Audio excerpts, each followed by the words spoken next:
भारत के सभी पड़ोसी देशों में अचानक हलचल तेज हो गई है। भारत शायद इकलौता ऐसा देश होगा जो मुश्किल में फंसे अपने पड़ोसियों की जमकर मदद करता है। लेकिन मदद मिलते ही ये पड़ोसी देश भारत को धोखा देने में समय नहीं लगाते। अब भारत के इन सभी पड़ोसी देशों में अचानक चीन घुस गया है। चीन ने भारत को चारों तरफ से दबोचने के लिए दोबारा शिकंजा कसना शुरू कर दिया है। और सबसे हैरानी की बात यह है कि यह सब कुछ अचानक हुआ है। पिछले एक महीने में चीन ने पाकिस्तान, अफगानिस्तान, नेपाल, बांग्लादेश, श्रीलंका और भूटान में घुसने की कोशिश की है। पाकिस्तान को तो चीन अपना गुलाम बना भी चुका है, इसलिए यहां पाकिस्तान की बात करके समय बर्बाद नहीं करेंगे। सबसे पहले आपको बता दें कि अफगानिस्तान में क्या हुआ है। अफगानिस्तान की तालिबान सरकार ने चीन की एक कंपनी को देश के उत्तरी हिस्से में तेल खनन का ठेका दे दिया है। यह सौदा अगले 25 सालों तक के लिए हुआ है।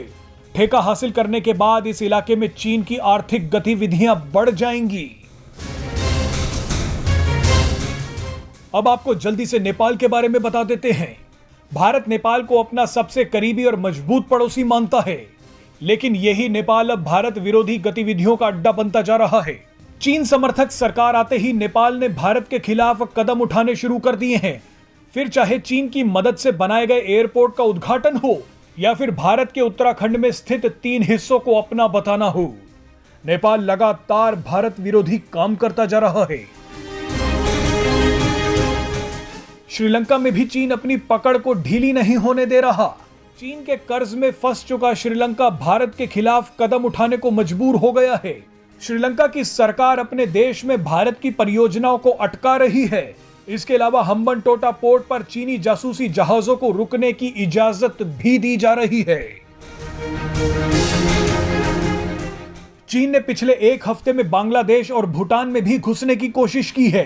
अफ्रीकी दौरे पर जाते वक्त चीनी विदेश मंत्री अचानक आधी रात बांग्लादेश में उतर गए।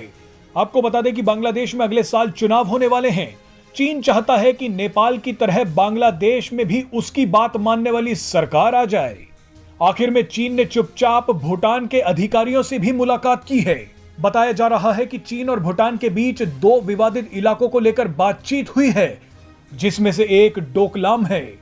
यह वही डोकलाम है जहां कुछ सालों पहले भारत और चीन के सैनिक आपस में भिड़ गए थे। अब आप देख सकते हैं कि चीन कैसे भारत के इन छोटे और कमजोर पड़ोसी देशों को फंसाने की कोशिश कर रहा है।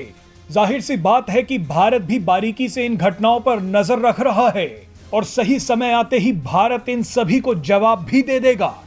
हो सकता है कि भारत आने वाले दिनों में इन पड़ोसी देशों से एंगेजमेंट का तरीका बदल दे, क्योंकि ये सभी देश भारत की अच्छाइयों का फायदा उठा रहे हैं।